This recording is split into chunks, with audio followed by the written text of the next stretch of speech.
Hola, buenas tardes. Buenas tardes, ¿cómo están? Un gusto de saludarles a los que ya están con nosotros y muchísimas gracias por estar acá. Continuamos el día de hoy con la serie de webinars que Transcendent IT nos tiene para poder compartir, sobre todo en estos momentos donde necesitamos de tanta información, de tantas cosas positivas que nos ayuden a enaltecer y a mejorar todo lo que son nuestra educación virtual. El día de hoy les tengo un webinar sobre tips tutoriales para generar sinergia en nuestras aulas virtuales.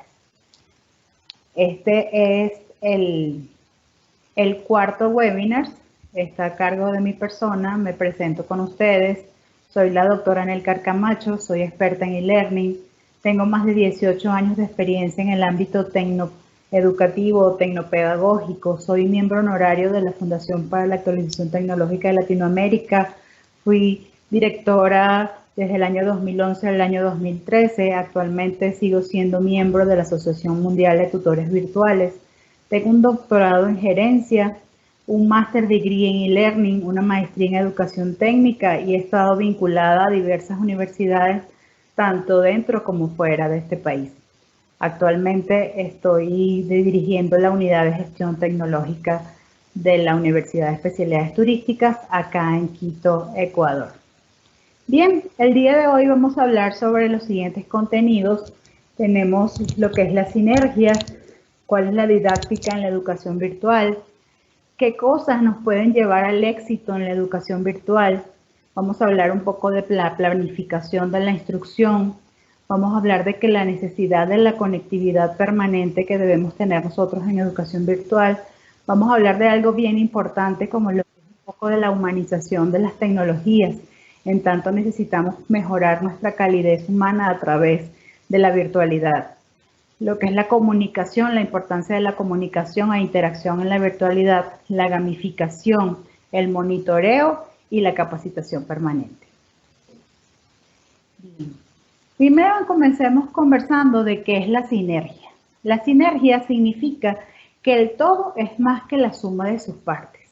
Significa que la relación de las partes entre sí es una parte de sí misma y no solo una parte, sino la más catalizadora, lo que genera más poder, la más unificadora y la más estimulante. ¿Cómo llevamos nosotros estos a nuestras aulas virtuales? En nuestras aulas virtuales, ¿qué tenemos nosotros?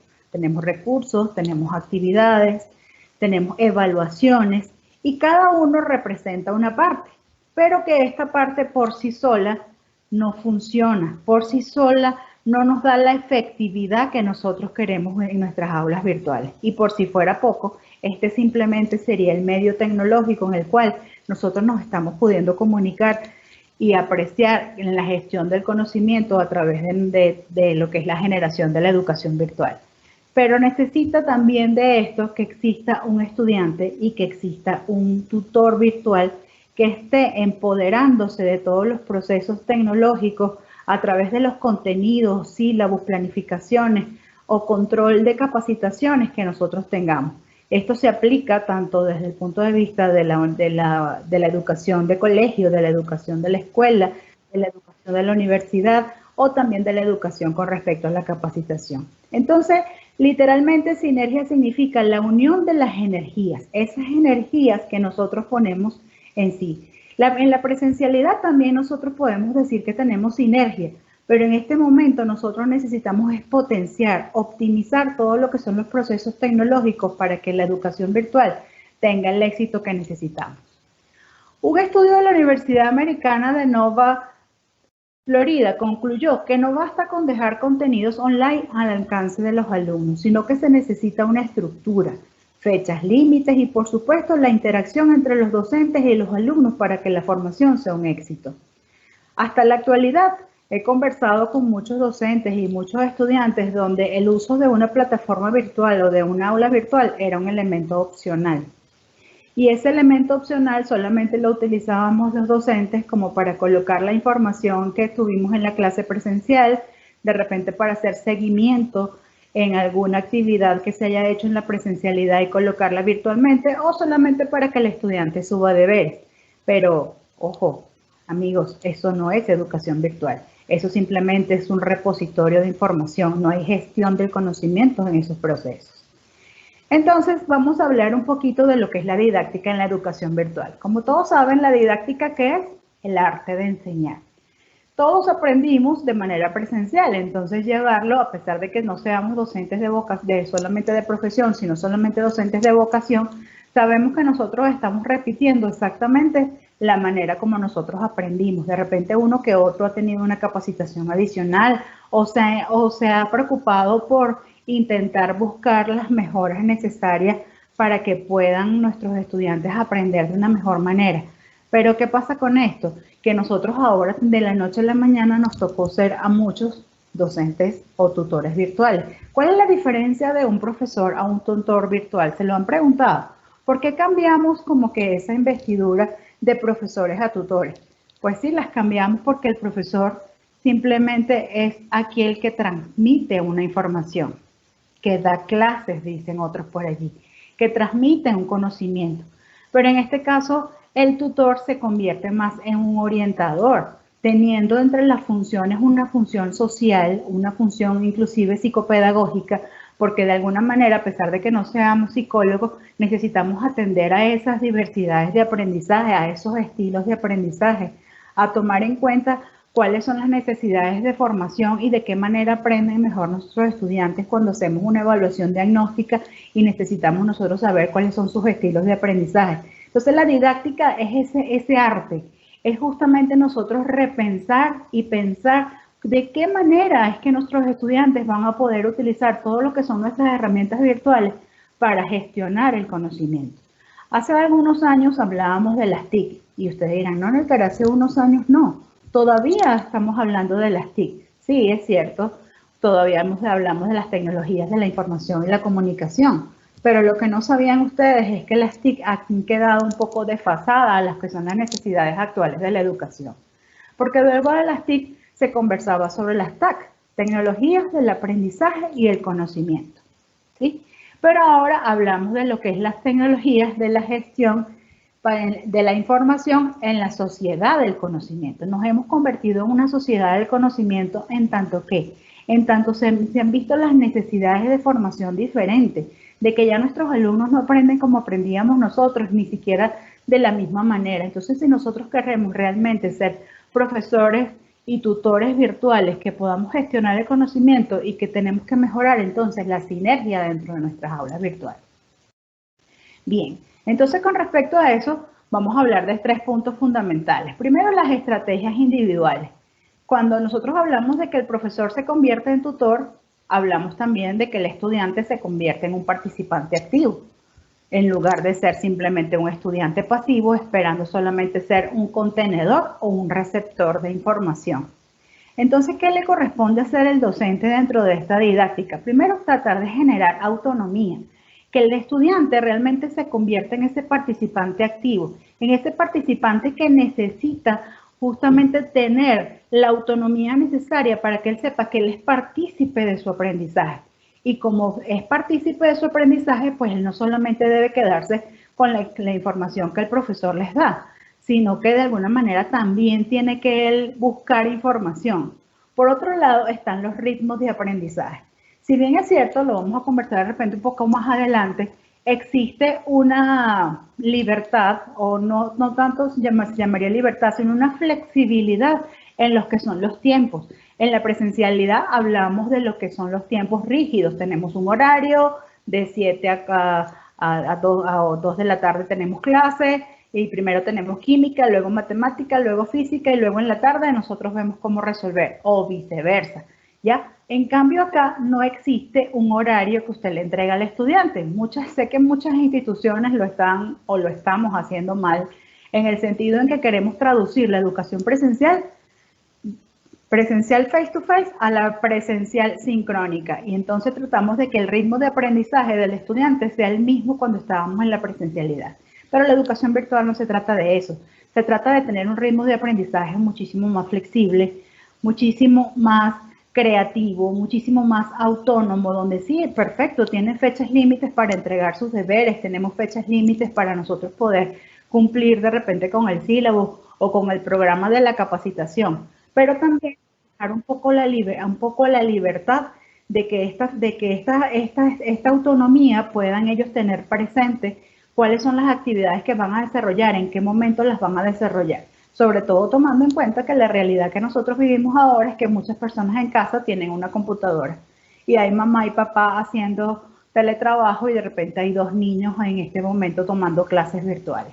Entonces, esa autonomía que nosotros necesitamos, que el estudiante utilice, necesitamos que cuando él, luego de pelearse con la mamá, el papá y a lo mejor los hermanitos para poderse conectar, sienta el placer de estar en nuestras aulas virtuales, sienta la energía de ese tutor virtual que le está acompañando, además de todos sus compañeros que son esos participantes activos.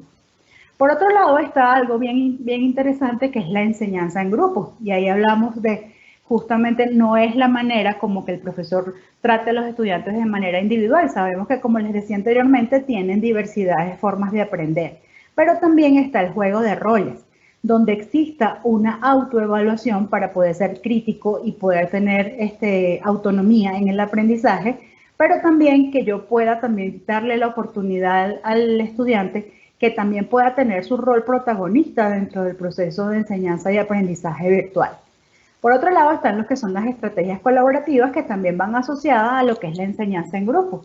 Es realizar esas actividades en grupo donde tengamos esos juegos de roles como les mencionaba anteriormente. Si esta semana el deber es que tenemos nosotros 3 personas y en esas personas tenemos un orientador, tenemos el otro que es lector y el otro que es expositor. La idea es que el próximo deber que sea en el mismo equipo, si son con las mismas personas, estos roles de alguna manera se vaya cambiando.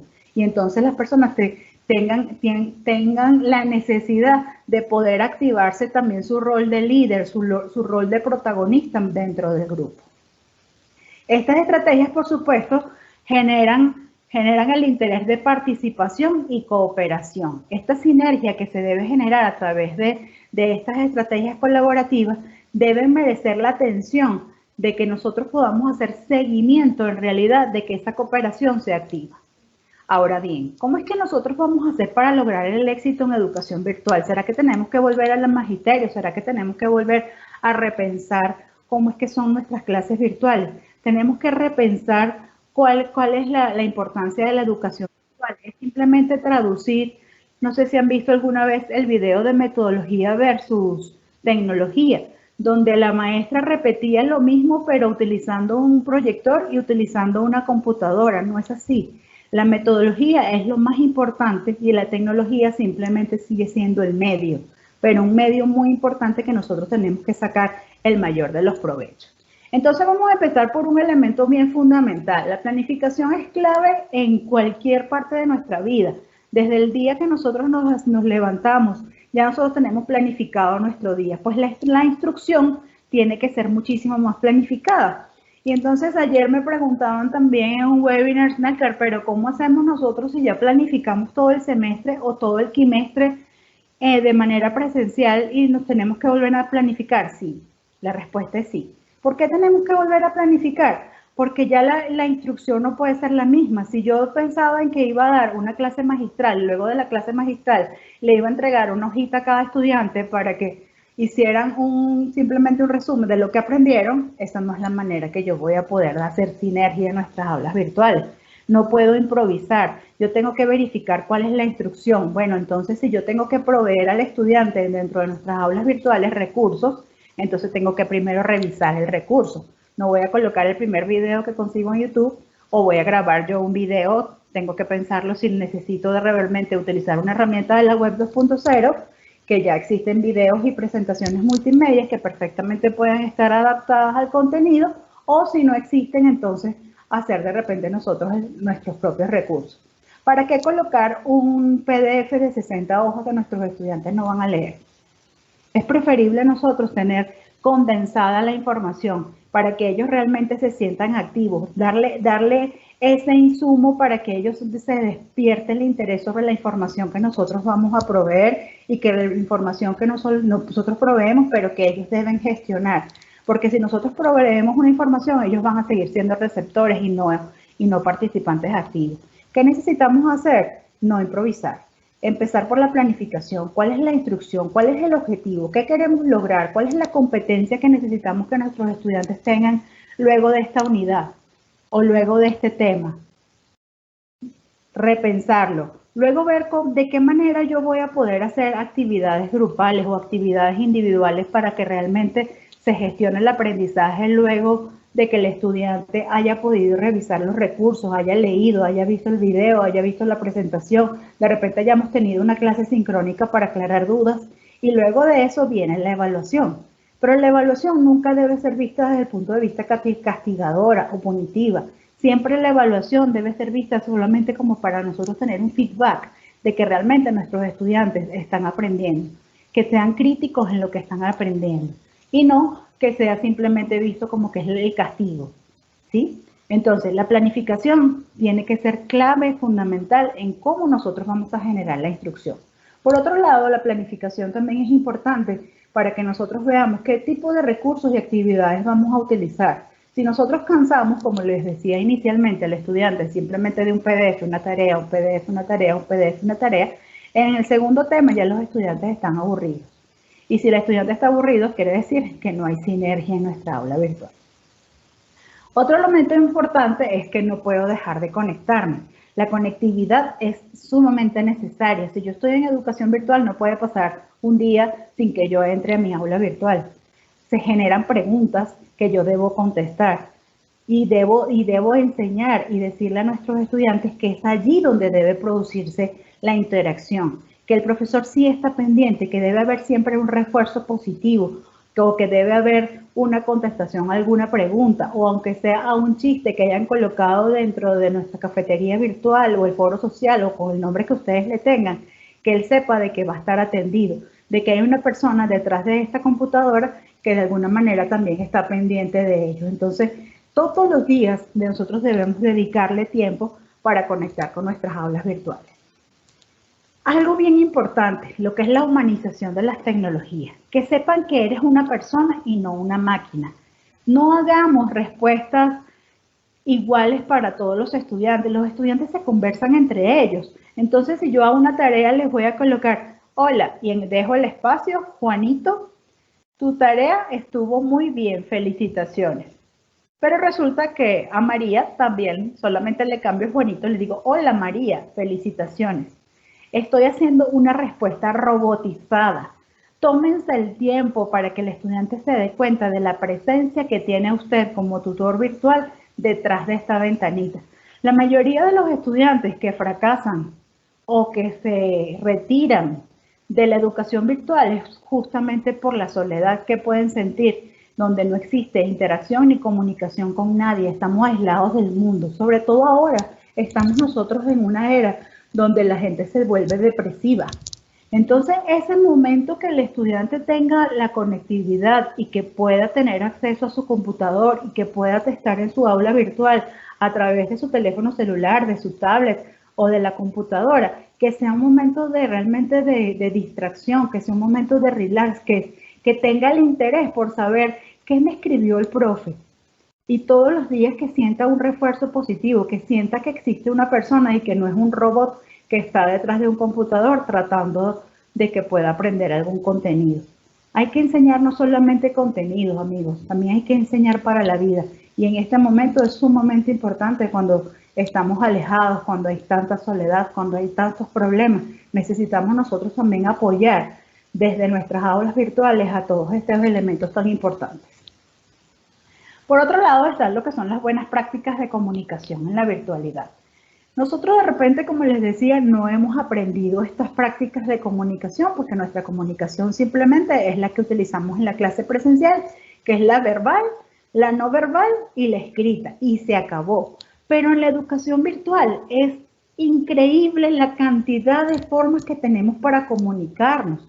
Podemos generar un video, podemos generar un podcast, podemos escribirle a nuestros estudiantes, pero no seamos parcos.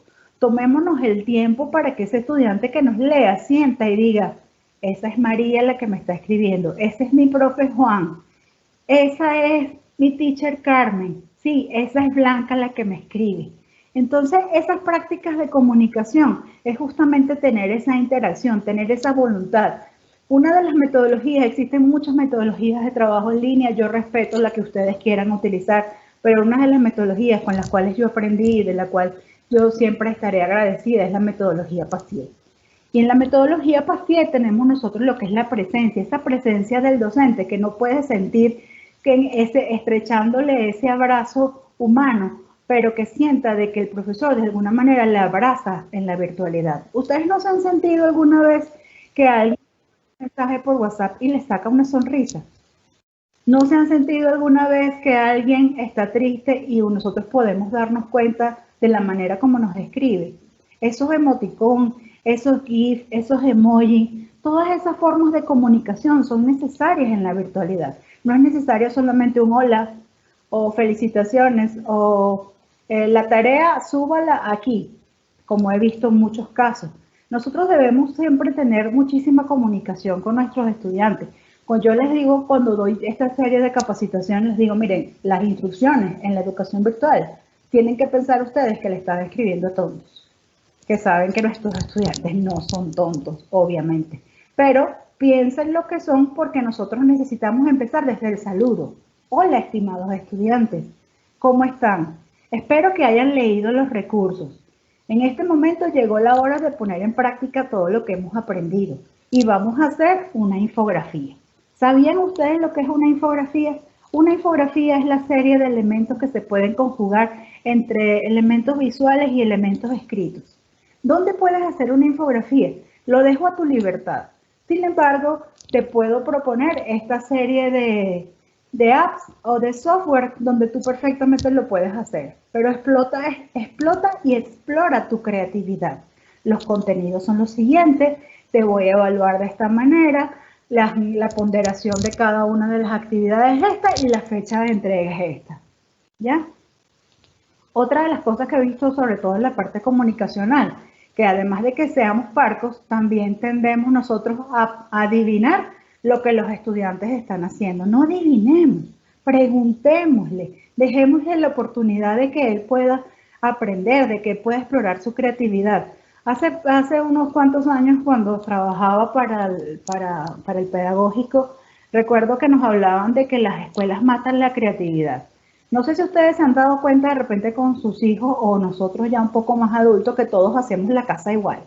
Todos tenemos el triángulo, el rectángulo, la puertita y de repente unos arbolitos, porque todos tenemos que construir la casa de la misma manera, porque así nos enseñaron.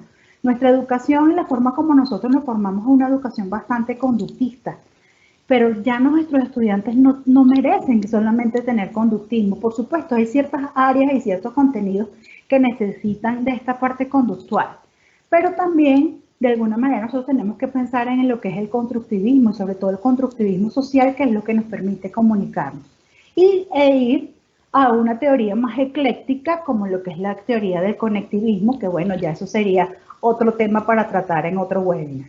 Pero sería importante que nosotros pudiéramos revisar esta información.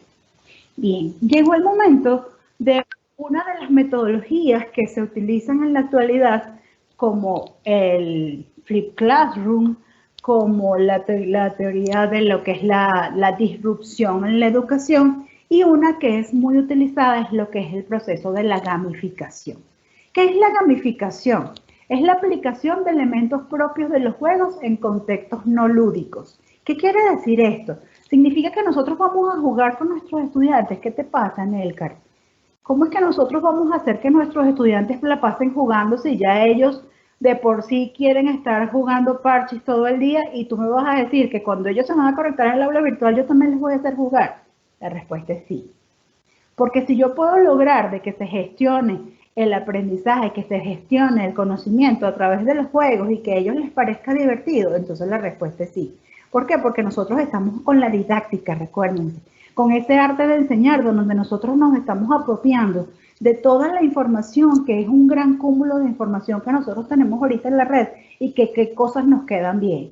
Ahora, fíjense, nosotros a veces pasamos por una tienda y vemos un vestido súper lindo y queremos entrar y comprarlo y pensamos que nos va a quedar igual como le queda al maniquí. pero resulta que la realidad es otra.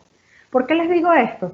Porque nosotros tenemos que ir probando metodologías y métodos de aprendizaje para ver cuál es el que se asocia más a nuestros contenidos, que se asocia más a mí como docente, porque yo como tutor virtual no me puedo poner una camisa de fuerza porque me voy a ver acartonada. ¿Y qué quiere decir que me voy a ver acartonada? Que no van a ver que yo estoy disfrutando la manera como estoy haciendo para poder dictar las clases, para poder acompañarles, para poder tutorear. Entonces, si yo no puedo, no tengo esa versatilidad para que pueda asociar algo, una metodología, entonces no lo hagan. Prueben, sigan probando hasta que consigan una metodología que realmente les calce y que ustedes puedan utilizar. ¿A qué se refiere con los contextos no lúdicos? Que justamente nuestra aula virtual no estuvo diseñada para jugar. Es un contexto no lúdico, pero donde yo puedo perfectamente utilizar los juegos. Esto puede influir en los comportamientos de las personas a partir del estímulo de su motivación. ¿Por qué no hacer una gincana? ¿Por qué no utilizar lo que son las insignias para darles premio a nuestros estudiantes por el desarrollo de las actividades que realizan, por este juego de roles, por lo que es la cooperación, por lo que es el trabajo colaborativo? Las características de la gamificación son sumamente atractivos. Y me dirán, Naycar, pero esto es para niños, ¿verdad? No, esto no es para niños, esto es algo que puede utilizar con niños, jóvenes, adolescentes, adultos de cualquier edad. Porque hasta nosotros a veces nos atrae de repente mirar un juego o ver la manera como nuestros chicos se divierten utilizando juegos. Y si eso lo utilizamos para que aprendan, no es mejor, no es una posibilidad que nosotros no podemos erradicar o dejar de lado. Atrévanse que podamos nosotros realizar otra serie de actividades que de repente eran impensables en la educación tradicional, pero ya estamos dando un salto cuántico. Recuerden, ya han pasado unos 40 y tantos días donde nos acostamos un día siendo docentes presenciales y ahora nos toca ser tutores virtuales. Entonces, tomando en cuenta esta gamificación utilizada en Moodle, que es una de las plataformas más utilizadas y para mí es una de las mejores, sin embargo, no descarto de que las otras también sean muy buenas. Ayer inclusive me lo preguntaban y les decían, Dokeos, excelente plataforma, claro, Online, Sakai. Muchísimas plataformas existen, lo importante no es la plataforma, es el uso que usted le dé a esa plataforma para poder gestionar el conocimiento. Entonces, fíjense, en lo que es la gamificación tenemos 5 mecánicas comunes. Primero tenemos los puntos. ¿A quién no le gusta ganar puntos? Pero esos puntos no necesariamente tienen que ser de calificaciones numéricas, pueden ser escalas de calificación. El uso de las insignias, como les decía. Los niveles pueden ser cuando nosotros pasamos de una unidad a otra, o de una temática a otra, o de una asignatura a otra, o si estamos en un proceso de capacitación organizacional, nuestros niveles serán los niveles organizacionales en los cuales nosotros nos hayamos planteado esa capacitación. Por otro lado está la clasificación, aquí no le gusta recibir una medalla. Y luego están los retos. A los estudiantes les encanta ser competitivos, pero una competencia positiva, donde realmente la ganancia que ellos van a tener de esa competencia es el conocimiento. Entonces, ¿qué mejor que nosotros podamos utilizar estos mecanismos para que ellos realmente tengan esa competitividad positiva para generar conocimiento? Por otra parte, están las 4 maneras de cómo podemos nosotros dirigir estos juegos. Primero, los ciclos de realimentación. ¿Cuáles son estos ciclos? Donde el docente está atrás, el tutor virtual está atrás, no deja de conectarse, no deja de estar comunicándose a través de refuerzos positivos o de refuerzos de mejoras, alentando al equipo si lo estamos haciendo por equipo, o alentándolos de manera individual, tratando de que nuestros estudiantes estén todos al mismo nivel, de que ese que se nos está quedando un poquito, tratar de conseguir la manera de que se iguale, haciendo de repente una interacción a través de la sincronía, a través de estas herramientas como esta que estamos utilizando. Hay algunas videoconferencias sencillas que se utilizan en Moodle, que también lo pueden utilizar, o el mecanismo que ustedes decidan, pero siempre y cuando ustedes puedan tener el control sobre el nivel en que están sus estudiantes, para poder mantenerlos y llevarlos todos a ese nivel de clasificación donde ellos tengan el conocimiento, no la cantidad de notas, porque la nota muchas veces no nos dice qué tanto ha aprendido un estudiante, y ustedes no me van a dejar mentir porque sé que muchos de ustedes son docentes o lo han sido. Por otro lado, es importante las reglas y las metas claras. Yo debo decirle a los estudiantes cuáles son las reglas cuáles son las actividades que van a utilizar, qué recursos pueden utilizar, hasta dónde le doy los niveles de creatividad, hasta qué fecha va a ser el juego, quiénes van a participar, cuáles son los roles que ellos van a tener. Debo tener una narrativa convincente. Si yo lo que estoy haciendo es una gincana, entonces yo debo decirle, listo, punto de partida, todos mis Boy Scouts presentes. Yo tengo que también tener la metáfora, apropiarme de la metáfora que estoy utilizando para que ellos realmente sientan de que nosotros estamos presentes en este juego y que nos los estamos creyendo. Porque de esa manera, ellos, si nosotros estamos convencidos, los vamos a poder lograr convencer. Pero vuelvo y repito, si yo no estoy convencida y esto es una camisa de fuerza que yo estoy tratando de ponerme a la fuerza, pues ellos también van a notar de que nosotros vamos a tener esta situación. Y muy importante, lo que son los retos desafiantes, pero que sean alcanzables. Tampoco voy a ponerles a hacer cosas que realmente ellos no tengan la oportunidad de hacer, sino cosas que realmente yo haya probado con antelación y que pueda realmente obtener los resultados necesarios. Bien, perdón. Bien, tomado esto de Yandan 2018, vamos a ver un poquito cuáles son esas fases de gamificación. Primero tenemos la fase número 1, donde diseñamos la estrategia pedagógica, esa didáctica virtual. Preparamos el sílabo o preparamos el programa o preparamos la planificación, el nombre que ustedes tengan, pero siempre la preparación es importante, como les decía, es una de las claves del éxito. Por otro lado, la definición de la metáfora. ¿De qué vamos a hablar? Vamos a hablar de una película de cine, vamos a hablar de una gincana donde tenemos un juego de roles, de repente vamos a hablar de algo relacionado con lo que es la gestión ambiental, con la gestión cultural. Luego tenemos el diseño de nuestra aula virtual que debe estar asociado con imágenes, con frases, con características que estén relacionadas con esta metáfora. Y luego definimos cuáles son las métricas de la gamificación, cuáles van a ser las fases de nosotros de este juego, desde el punto de inicio hasta el punto del fin. Recuerden que nosotros somos los que tenemos el control, nosotros somos los que sabemos de la planificación. La planificación a veces nosotros ni siquiera necesitamos compartirla con el estudiante como para generar la expectativa. Eso que les decía, ese refuerzo positivo donde el estudiante está pendiente de que el papá, la mamá o los hermanitos le preste la computadora mañana porque quiere saber en qué punto del juego estamos, en qué punto, de qué manera el profesor nos está guiando o nos está alertando o de cómo va el otro equipo.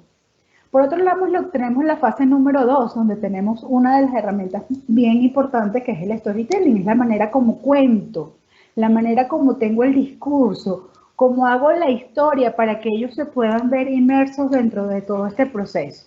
Entonces, para eso yo necesito tener algunas estrategias pedagógicas también que debo conocer a mi público.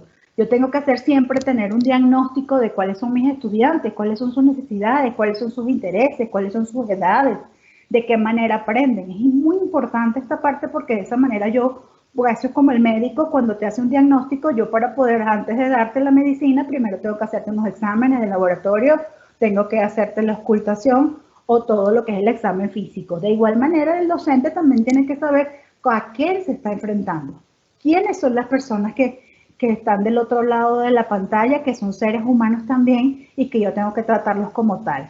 Por otro lado, tengo lo que es la presentación del video. Puede ser un video donde yo les explique un poco la metáfora. No necesito grabarme yo, sino de repente poder utilizar una presentación narrada donde les explico cuáles son las reglas del juego y la metáfora que vamos a utilizar. Luego viene la interpretación, que es un video debate. Ahí podemos hacer un foro de discusión. En este foro de discusión perfectamente los estudiantes de alguna manera interpretan para nosotros saber si la metáfora en realidad pudo entenderse y ahí pueden hacer ellos todas las preguntas. Entonces, luego de que ya nosotros estamos como que en el punto de partida, todos con nuestros uniformes, nuestras mochilas de primeros auxilios, con toda la información que necesitamos para empezar el reto, entonces explicamos cuál es el reto. Conformamos los equipos, si es por equipo lo vamos a hacer de manera individual y entonces empezamos con lo que es la experimentación. Y para eso tenemos que entonces nosotros seleccionar cuáles son las herramientas tecnológicas que vamos a utilizar para esto, ya sean herramientas propias del aula virtual o herramientas externas que nosotros podamos utilizar. Ahí nosotros veremos si necesitamos tener actividades presenciales con o sin la plataforma. En este momento ya saben que todos estamos en la educación virtual y entonces de repente esas actividades presenciales pudieran ser actividades sincrónicas que nosotros podamos generar a través de alguna de estas herramientas de videoconferencia. Y luego, por supuesto, vamos a lo que son las actividades virtuales de la plataforma. Entonces, listo, ya estamos armados, ya conocemos cuáles son los retos, tenemos todos los implementos y vamos a la fase 3. Y la fase 3 es la fase de evaluación, pero ellos no se deben enterar que estamos en una fase de evaluación, porque vuelvo y repito, hemos tenido una educación tan castigadora que apenas nosotros le decimos evaluación al estudiante, ya el estudiante pierde el interés en el juego. ¿Por qué? Porque él va a sentir que, bueno, ya la profe tan chévere que estábamos y ya nos va a dañar el juego del que estamos. No, ellos deben sentir que siguen inmersos en el juego y que nosotros les estamos evaluando, pero que realmente ellos no se están dando cuenta. Pero sí debe existir lo que es el proceso de evaluación, coevaluación, y puedo agregarle lo que es la autoevaluación. La autoevaluación tiene que estar presente en cada uno de los aspectos, porque de esa manera nosotros vamos a poder saber que nuestros estudiantes son críticos y son autocríticos. Críticos porque pueden de alguna manera también evaluar a sus compañeros, de repente evaluar el curso, evaluarnos a nosotros, porque también nosotros como docentes necesitamos ese feedback. ¿Por qué? Porque de repente yo esta asignatura la voy a volver a dar o esta capacitación la volver a dar y la idea de esto es que nosotros nos estemos reinventando y que lo estemos haciendo cada vez mejor. Pero si solamente nosotros simplemente entregamos las calificaciones y nunca nadie nos dijo qué tal lo hicimos, pues entonces nosotros no vamos a poder mejorar. La idea es que siempre nosotros nos estemos reinventando y que no sepan los estudiantes que la fase de gamificación que nosotros estamos implementando ahorita es la misma que implementamos el semestre pasado o el año pasado o el trimestre pasado o en la capacitación pasada. Porque entonces vamos a dejar de generar esa expectativa. Y entonces ya los estudiantes como que, bueno, sí, ya sabemos que este semestre vamos a volver a jugar el juego de la gincana, otra vez la profe con el mismo cuento. Entonces, no, nosotros tenemos que siempre generar esa expectativa, estar reinventando y planificando cosas nuevas. Una de las funciones que tiene el docente y sobre todo el tutor virtual es la creatividad. Nosotros tenemos que estarnos siempre matando la cabeza para inventar cosas nuevas y que utilizando todos estos recursos, pero de repente con un nombre diferente, con una imagen diferente, que nos permita esa sinergia de la que hemos empezado conversando. Entonces, esa evaluación y esa coevaluación puede ser perfectamente defensas y debates. Hay una herramienta muy interesante dentro de Moodle que se llama Taller, que es la que nos permite a nosotros tener fechas de envío donde los estudiantes de alguna manera se autoevalúan sin saber de quién le estoy evaluando y nosotros simplemente estamos siendo observadores del proceso. Luego se identifican cuáles fueron las competencias y, por supuesto, lo que es la evolución en su proceso de aprendizaje, que es donde nosotros de repente sí le vamos a asignar una calificación, porque obviamente al final del camino todo se traduce en que con cuánto pasó el estudiante, pero que esa evolución sea lo más ligera posible, que esa evolución le permita al estudiante realmente divertirse y encontrarse con un proceso de aprendizaje, que es un proceso de aprendizaje de gestión, de innovación y de creatividad. Otro aspecto muy importante es el monitoreo permanente del aula virtual. Ya se los había comentado, pero les hago el refuerzo. Nosotros tenemos que ser monitores, orientadores. Y me dirán, bueno, Nelker, pero ¿hasta cuándo nos pones tú cosas que tenemos que hacer? Sí, pero es que el que se mete en esto tiene que saber a qué se mete. El que es mecánico sabe que él se tiene que ensuciar, que se tiene que llenar de grasa. Bueno, el docente que quiera ser tutor virtual y que esté metido en esto es porque nos gusta, porque amamos nuestra profesión, porque amamos nuestra vocación, porque nos gusta lo que hacemos. Entonces, si lo vamos a hacer, lo tenemos que hacer y hacerlo bien. Entonces, el monitoreo es permanente. Es como cuando estamos enamorados o cuando nosotros queremos saber de nuestra familia. ¿Cómo es ese monitoreo? El monitoreo es permanente. No puede ser que yo haga una pregunta hoy y el estudiante me va a responder en 15 días. ¿Qué pasa con el foro de dudas? El estudiante pregunta hoy y resulta que se mete mañana o de repente se mete más tarde y nadie respondió. Nosotros también tenemos que hacer partícipe de nuestros estudiantes que tengan ese pensamiento colaborativo de que si el profesor no ha ingresado, el estudiante tenga también la opción de que pueda responder a las preguntas de sus compañeros, de que pueda también nosotros acompañarnos en este proceso, de que no sean solamente llamadas de WhatsApp o llamadas telefónicas. Entonces, si tengo 30 estudiantes y tengo 4 paralelos, voy a tener un montón de estudiantes tratando de comunicarse conmigo porque no entienden el deber. Entonces ese monitoreo tiene que ser permanente y constante. Por otro lado, es muy importante, mis queridos profesores, o sea, no hay manera en ninguna profesión del mundo que yo pueda decir me gradué y simplemente agarré mi cartelito y lo colgué. No existe profesión alguna donde un profesional que realmente se respete deje de capacitarse. No voy a decir que mucho más en la educación, porque estaría atentando contra otras profesiones, pero es muy importante. El mantenerse en constante capacitación nos va a dar a nosotros el éxito. Nunca vamos a poder nosotros estar a la par de la tecnología. Y ustedes van a pensar, qué dura que eres. Sí, eso es cierto. Porque mientras nosotros estamos conversando aquí, han salido cualquier cantidad de aplicaciones, software al servicio de la educación. Pero resulta que nosotros no llegamos ni siquiera a conocer la mitad de todas esas cantidades de recursos para el aprendizaje. Entonces, ¿qué nos corresponde a nosotros? Mantener en esa constante capacitación, en esa constante indagación, en esa constante creatividad. Para mí ha sido un gran placer poderles haber acompañado en estos exactamente 44 minutos. Y ahora los micrófonos, bueno, perdón, no les voy a escuchar en el micrófono, pero voy a poder leer sus preguntas. Bien, veamos.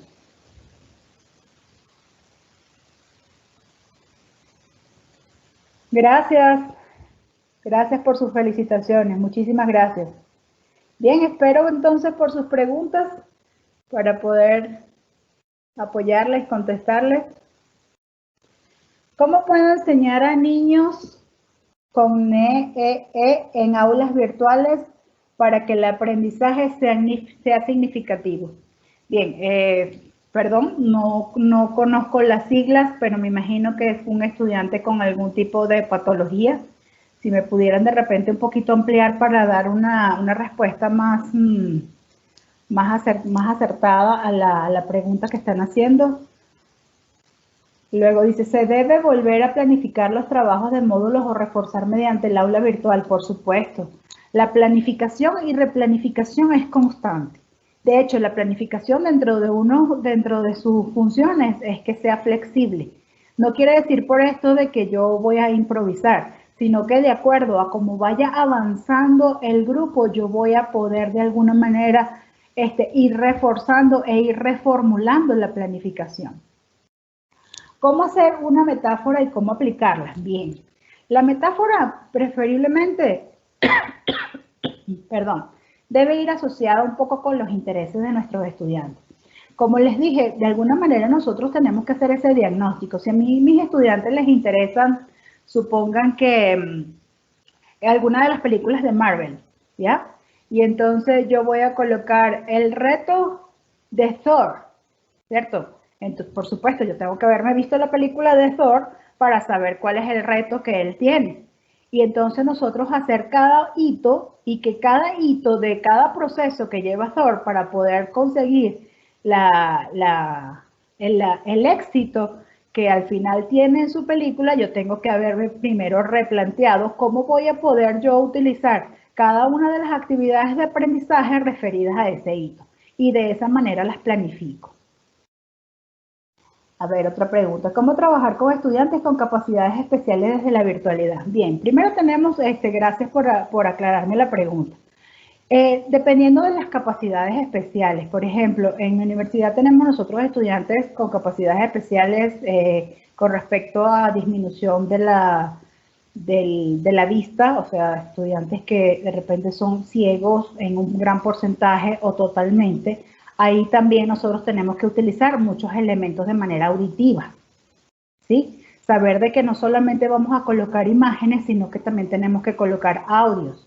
Si tenemos estudiantes con problemas de sordera, entonces nosotros tenemos que utilizar de que nuestros videos tengan subtítulos.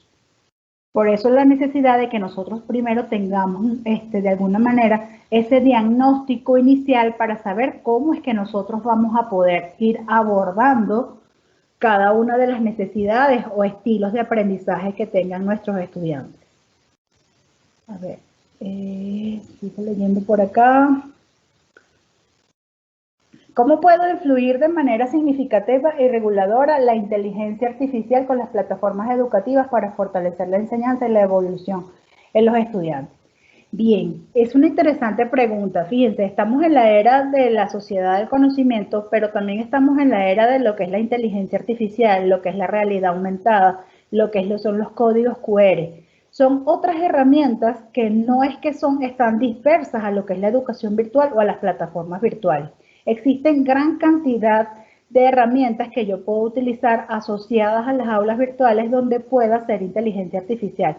Por supuesto, son elementos que necesito también una especie de capacitación o una autocapacitación, porque no necesariamente debo ir a una capacitación formal para aprender. Nosotros, los docentes, tendemos a ser autodidactas para nosotros ver de qué manera y en qué contenido se aplicaría poder utilizar una referencia de inteligencia artificial y que de esta manera pueda influir en un aprendizaje significativo. Esto me hizo también recordar sobre el abanico de posibilidades que tenemos. De repente a los estudiantes les gustan los videos, ¿cierto? Y les gustan los cuestionarios. Pero ya la primera vez que yo hago un video de un cuestionario, el estudiante es como que se motiva a poder utilizarlo.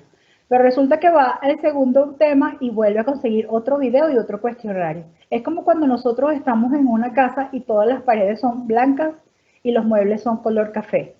De alguna manera como que nos cansamos. ¿No les pasa a ustedes que ustedes de repente hasta en su cuarto o en su sala quieren de alguna manera estar cambiando de posición? Necesitamos nosotros despertar ese interés. Entonces poder aplicar lo que es la inteligencia artificial, lo que es la realidad aumentada, tratar de incorporar nuevos tipos de herramientas, que el cuestionario no sea solamente el del aula virtual, sino que pueda utilizar de repente Kahoot o otro tipo de herramientas para hacer evaluaciones en línea, es como que unas posibilidades muchísimo más atrayentes y esto mejora lo que es la sinergia dentro de las aulas virtuales.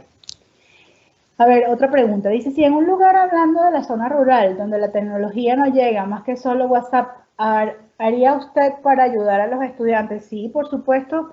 Hay plataformas como la de WhatsApp, por ejemplo. De hecho, hace como 3 o 4 días lo vi en una red de Facebook donde decía cómo enseñar por WhatsApp. Yo he estado en varios webinars donde no existen las posibilidades. De hecho, soy nativa de un país donde hay mucha precariedad en este momento y la conectividad está costando bastante, pero no quiere decir por eso que yo voy a dejar de utilizar, solo que obviamente tengo que regular y tratar de poder utilizar las herramientas que me sean posibles, pero no descartar la educación virtual por eso. Por contarles una anécdota, sin decirles mucho el nombre, nosotros, en la universidad para la que trabajo, tenemos estudiantes en el Taisha. No sé si la mayoría de acá son ecuatorianos, pero el Taisha es un territorio amazónico que está en frontera con el Perú. Y nosotros tenemos con ellos educación virtual. Y me dicen, Melcar, ¿y ahora cómo hacemos con esos estudiantes que no tienen conectividad? No se pueden movilizar porque ya tienen un caso de coronavirus. Pues ustedes no me van a creer, pero ¿saben cuál fue la manera de comunicarme con los estudiantes? Me hice amiga por Facebook de la radio del Taisha. Y la información que nosotros pasábamos todos los días lo hacíamos por la radio del Taisha. Y ya que están teniendo ellos un poco de movilización, han estado muy agradecidos porque no se sintieron solos. Porque la información que nosotros enviábamos a través de la radio del Taisha no era solamente académica, era también de que se supieran de que la universidad estaba con ellos, de que los docentes estamos pendientes, de que estamos pendientes de su salud, de que estamos pendientes de que tengan unas posibilidades de educación, de que no se preocupen, que nosotros vamos a ser flexibles con las actividades. Entonces hay que buscar la manera, o sea, es el momento de ponernos creativos.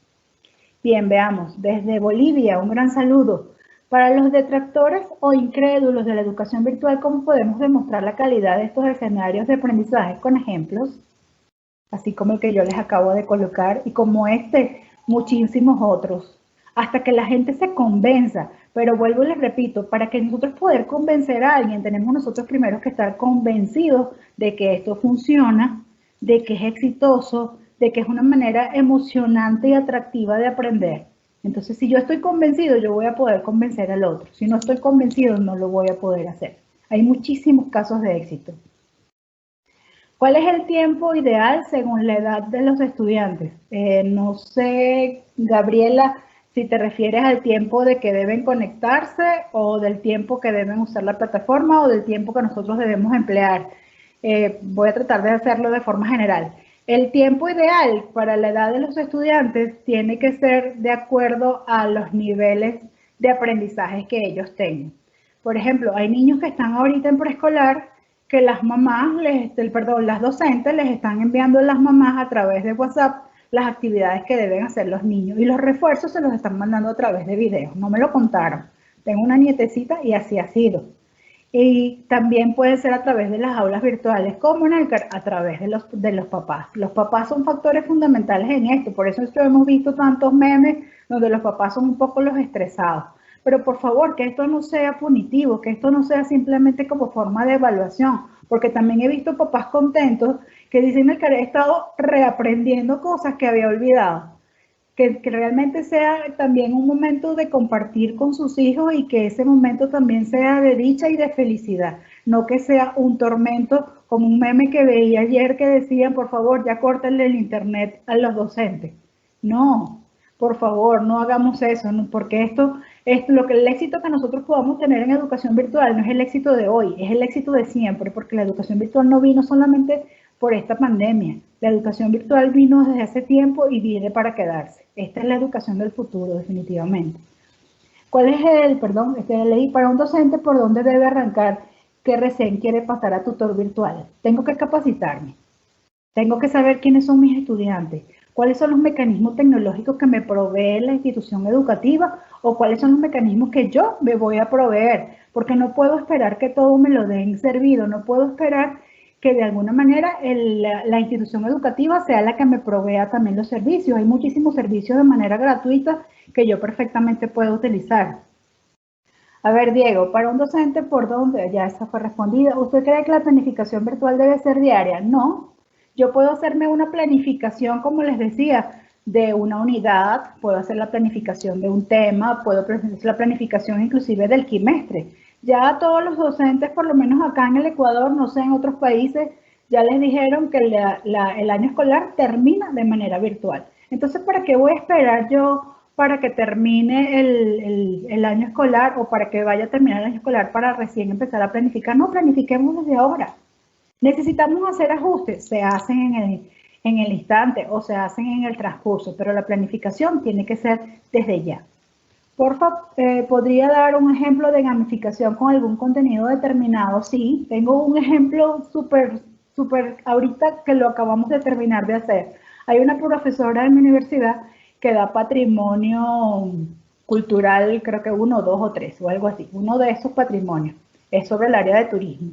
Y me dicen, Edgar, tú que todo lo sabes, porque así hace de juego, dime por favor una manera de evaluar a estos chicos porque ya no consigo ya qué poner. Yo le digo, ¿y por qué no les hacen un juego de quién quiere ser millonario? En el Moodle hay la posibilidad de hacerlo y si no, también lo puedes hacer inclusive bajándote una plantilla de PowerPoint que hay un montón de quién quiere ser millonario. Todos alguna vez hemos visto el quién quiere ser millonario. Entonces la profe se hizo un banco de preguntas, de 30 preguntas relacionadas con lo que eran los patrimonios nacionales, internacionales, y fue haciendo su banco de preguntas.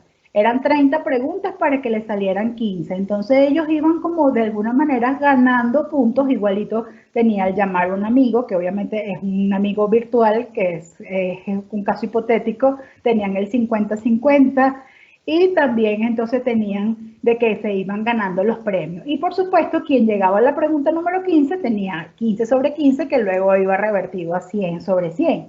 Pero también de alguna manera les daba 1 o 2 intentos porque a los chicos les gustó tanto el juego que realmente todos quisieron sacar 100 sobre 100. Entonces esa sería una de las formas que ustedes pudieran utilizar.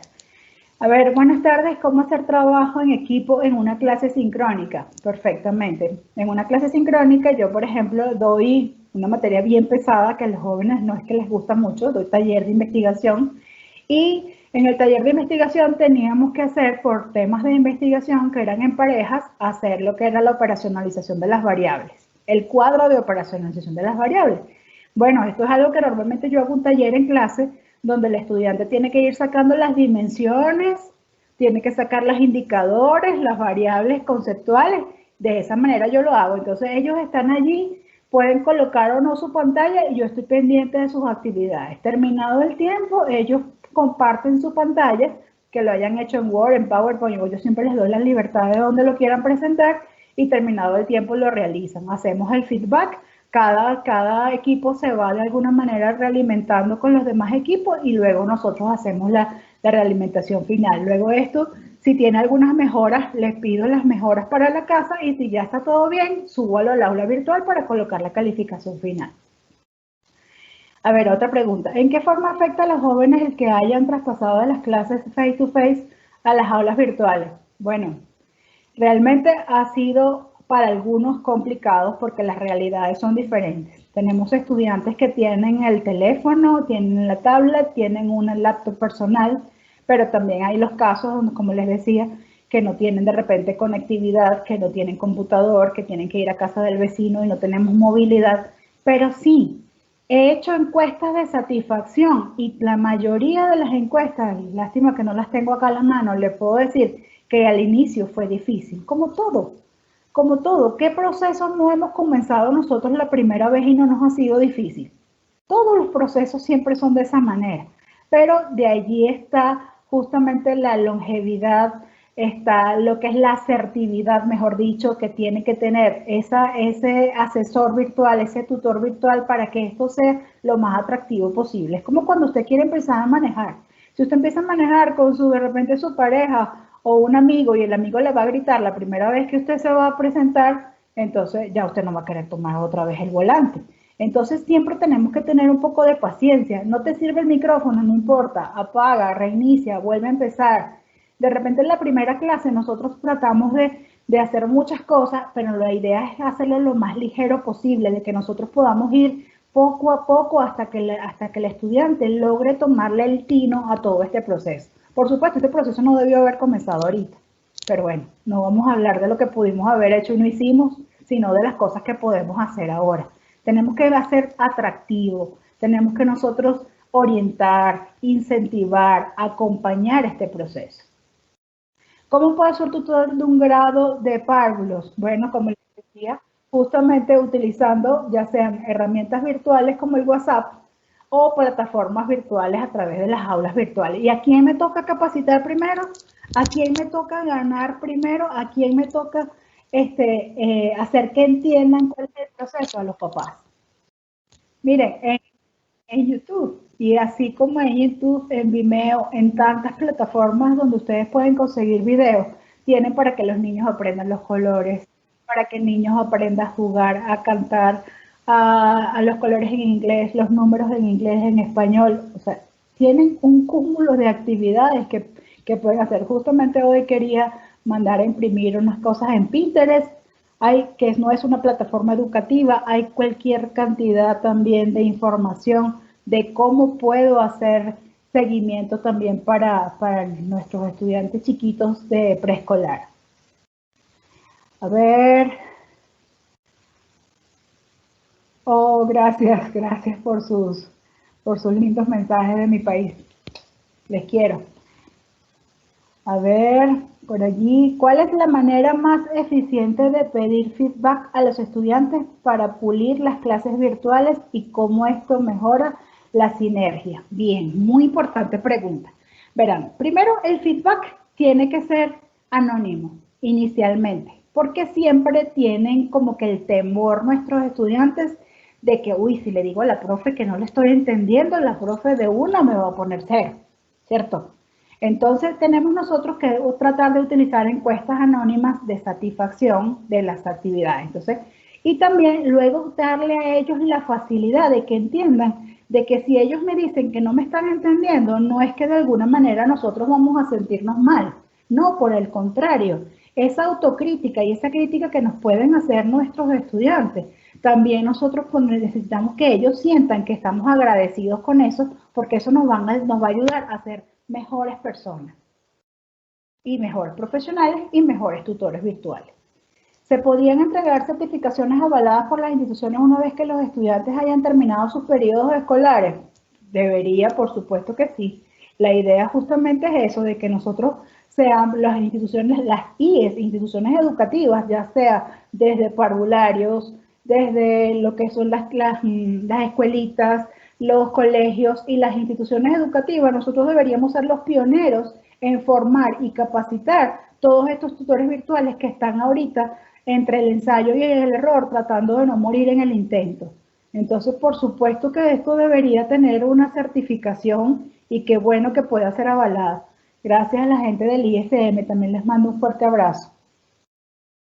¿Se sigue un patrón curricular para enseñar las diferentes asignaturas? No, no existe un patrón curricular, no puede existir. No pueden existir, como les decía, una camisa de fuerza. Yo no le puedo decir a todos los profesores que vayan todos ordenaditos y que primero tiene que colocar la lectura, seguidamente de la lectura tiene que colocar un video, seguidamente del video tiene que colocar una presentación y seguidamente debe haber una tarea.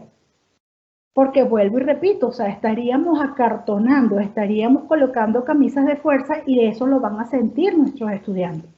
Se van a aburrir, no va a haber sinergia en el aula virtual porque van a sentir que todos los profesores los estamos haciendo de la misma manera. Y no necesitamos nosotros esa situación, nosotros necesitamos que exista un poco de flexibilidad, un poco de libertad. Démosle libertad, si hay directivos acá de repente escuchándome, capaz estarán muy desacuerdo conmigo, ¿no? Pero es que tenemos que uniformarnos, tenemos que organizarnos, sí, tenemos que colocar unos estándares, pero unos estándares no es una camisa de fuerza, un estándar simplemente es, mira, esto es lo que nosotros queremos con la educación virtual desde mi institución. Nosotros necesitamos que tú logres este éxito y para lograr el éxito nosotros te vamos a capacitar, te vamos a acompañar, te vamos a proveer de estas herramientas tecnológicas para que tú puedas utilizarlas con tus estudiantes. Pero démosle también un poco de libertad de cátedra porque lo importante también es que el profesor sienta de que es partícipe y no que simplemente está siguiendo un patrón como robotizado de todo el proceso de enseñanza y aprendizaje.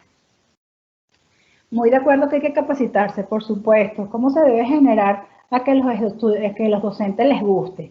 Miren, esto para que los docentes les guste, necesitamos nosotros priorizar y decirles y mostrarles los casos de éxito de que realmente esto funciona.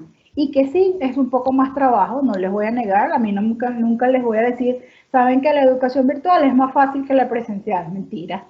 La educación virtual necesita un poco más de esfuerzo, pero ese esfuerzo se ve también revertido en todos esos éxitos que nosotros podemos ver en estudiantes y eso es satisfactorio. Quien realmente sea docente no solamente de profesión, sino de vocación, va justamente a poder empoderarse de todo lo que es la educación virtual. Entonces, de esa manera, justamente van a poder ellos enterarse primero de cómo es el proceso, utilizarlo y luego realmente enamorarse, porque este proceso realmente enamora. El e-learning es una pasión. ¿Qué pasa con la población donde los padres no tienen el tiempo para ayudarles? Un padre no es docente, ¿cómo hacen estos ajustes? Hay que también nosotros motivar a los padres, definitivamente, pero eso sí, y aquí también de repente, perdón si hay algunas personas que se van a molestar conmigo con lo que les voy a decir, para enamorar a los padres nosotros también tenemos que hacer prácticas significativas. ¿Qué es eso de que yo le ponga una presentación de PowerPoint en pantalla al estudiante y le diga, por favor, pase materia? No me lo contaron, lo veo, y si aquí hay de repente profesores de mi hija, me disculpan, pero realmente estoy en contra de eso. Porque si la estudiante tiene 7 años, 8 años y lo que yo estoy valorando es que aprenda a hacer trazos y esté mejorando su escritura, ok, pase materia. Pero a mí no me interesa que el estudiante pase la materia al cuaderno de una presentación en PowerPoint que le estoy colocando. Porque realmente eso no es un aprendizaje significativo. Entonces ahí sí voy a tener papás molestos que en lugar de que el papá también se sienta que está aprendiendo con su hijo, que está también apoyándole en su proceso, que nunca de repente lo había podido hacer porque ahorita todos estamos en casa y entonces al papá no le queda de otra, o de repente puede ser que hayan papás que estén estudiando, que también estén trabajando porque son médicos o trabajan en el área de la salud y necesitan no estar en casa, pero debe haber un papá, un padre también, o debe haber un adulto significativo que pueda estarla acompañando, de repente el hermano mayor o alguna persona que pueda estar allí. Y si no, pues entonces nos toca activar lo que son las clases sincrónicas para que nosotros podamos conectarnos con esos estudiantes para nosotros poder apoyarles.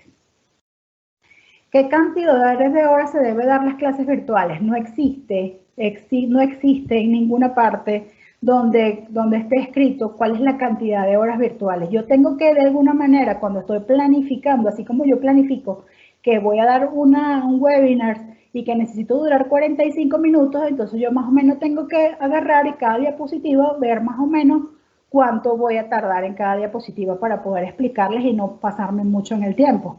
Pero tampoco, vuelvo y repito, no es una camisa de fuerza. ¿Cuál es la que yo puedo cuantificar? De repente, ¿cuántas horas le corresponde, cuánto tiempo puede un estudiante utilizar para contestar un cuestionario? Eso sí puedo hacer. Que tengo que decirle a los estudiantes y hacerle la cultura y hacerle de alguna manera que ellos puedan día a día poder conectarse, aunque sea media horita, una horita, porque eso también nosotros tenemos que enseñar. Que ellos tengan una planificación, que si tienen esa única computadora y el papá y la mamá tienen que de repente hacer teletrabajo, entonces, ¿cómo le voy a poner yo una clase sincrónica durante las horas del teletrabajo al estudiante? Pero ¿cómo me enteré de eso si no hice un diagnóstico? ¿Cómo me enteré de eso si antes de empezar con esta situación de educación virtual yo no le pregunté al estudiante, ¿tienes en qué conectarte? ¿Acaso tu plataforma tiene la posibilidad de tener el Moodle conectado a tu teléfono? Entonces, ¿para qué? Para que de esa manera yo pueda hacer una planificación. Antes no pudiera yo planificar si no he hecho ese diagnóstico. Buenas tardes, saludos desde Ecuador. ¿Qué estrategias de aprendizaje podemos aplicar con niños? Uf, un montón. Gamificación, genial para todas las edades, pero para los niños es como muchísimo más transparente para ellos. Utilizar videos tutoriales, tratar de que también tengan la presencia con nosotros. Miren, nada nos cuesta, de repente no tengamos un teléfono de última generación, pero grabémonos, utilicemos algunas técnicas de que nosotros podamos grabarnos, por favor, no una grabación de media hora ni de 25 minutos, 5 minutos, 7 minutos máximo, como para dar refuerzos positivos. También utilizar no solamente nuestra voz, sino también utilizar imágenes. Investiguemos, ahorita hay muchísimas herramientas que nosotros podemos utilizar. ¿Cómo podemos motivar a los padres? Ya se respondí. ¿Recomienda la utilización de la aplicación de Zoom para impartir clases virtuales? Cualquiera, la que ustedes necesiten, pero vuelvo y repito, la virtualidad no es sincronía. Lo que estamos haciendo, lo estamos haciendo mal. La virtualidad no tiene nada que ver con sincronía. La sincronía es presencialidad. Si ustedes están utilizando clases virtuales sincrónicas más la plataforma, están haciendo un blended learning, un aprendizaje semipresencial, ¿sí? Entonces, ¿para qué utilizaría yo el Zoom o utilizaría el Teams o utilizaría cualquier otra aplicación para videoconferencia? Para saludarles, para verles, para que ellos se sientan en confianza, para que de repente se vean entre ellos, para que puedan darse unas palabras de aliento, para responder una pregunta, pero no para dirigir una clase. ¿Cuántas clases virtuales al día debería tener un estudiante? Sincrónicas, ninguna. Ahora, si un estudiante tiene dentro de su pensum académico 5 o 6 materias, pues la idea es que se puedan hacer primero de una manera modular. Si no fueron especificadas de manera modular desde el inicio, no importa, pero los profesores también tienen que tener una visión interdisciplinariedad donde ellos puedan realizar actividades que puedan entonces los estudiantes de repente hacer un proyecto académico que involucre varias áreas para que el estudiante no tenga 1000 tareas de cada una de las asignaturas, sino que realmente puedan entonces utilizar mecanismos donde puedan estar interviniendo en una sola actividad, pero que eso tribute a cualquiera de las asignaturas. Lo que necesitamos es ponernos de acuerdo. Gracias a la gente del ISM, un fuerte abrazo. A ver, ¿qué estrategias de aprendizaje podemos aplicar con niños de edades iniciales a través de la tecnología? ¿Cuál es el tiempo adecuado que los niños deben estar conectados? Muy poco. Recuerden que las pantallas, y hay muchos estudios sobre eso, los niños se vuelven adictos a las pantallas. Entonces nosotros no deberíamos ocupar más de 1 hora en un niño pequeño. Por favor, eso es imposible. No podemos nosotros tener conectados, porque también lo he visto, estudiantes donde están toda la mañana en clases sincrónicas con un horario de 7 a 12 del día y luego de las 2 de la tarde otra vez conectados toda la tarde porque ahora están haciendo las actividades y las evaluaciones de las clases de la mañana. Si esto no lo podemos hacer con estudiantes que son adolescentes, que de repente tienen un poquito de cultura con respecto a lo que es la educación virtual con niños pequeños, imposible. Eso tiene que ser actividades bien cortas y bien significativas.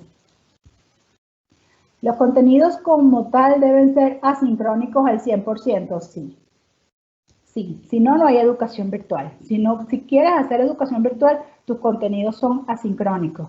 Vuelvo y repito, la sincronía solamente debe ser para responder preguntas, para vernos, para conversar, para que sientan de que no solamente están detrás de una pantalla y que nadie les está escuchando, sino que simplemente podemos utilizarlo como medio alternativo, pero no como para revertir todo lo que es la presencialidad en la virtualidad.